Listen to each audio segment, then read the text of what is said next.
এক দম্পতি গাছের নিচে বসেছিল। হঠাৎ গাছের উপর থেকে এক রাক্ষসী মায়ের কোল থেকে বাচ্চাটিকে ছিনিয়ে নিয়ে যায়। মায়ের কান্না দেখে বিড়ালটি রাক্ষসীর পেছনে দৌড়ে যায়, কিন্তু রাক্ষসী তাকে আঘাত করে।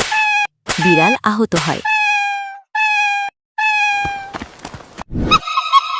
রাক্ষসী বাচ্চাকে নিয়ে নিজের ঘরে ফিরে যায় ও আনন্দে নাচতে থাকে। আহত বিড়াল উঠে দাঁড়ায়। সে ঘরে আগুন লাগিয়ে দেয়।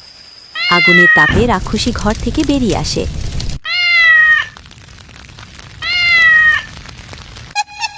বিড়াল তখন ঝাঁপিয়ে পড়ে, তাকে মারে, গায়ে আগুন ধরিয়ে দেয়। রাক্ষসী চিৎকার করে পুড়ে মারা যায়। বিড়াল বাচ্চাটিকে পিঠে বসিয়ে মায়ের কাছে ফিরিয়ে আনে।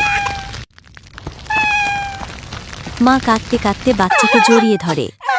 বিড়ালটির জন্য একটা লাইক তো অবশ্যই হয়ে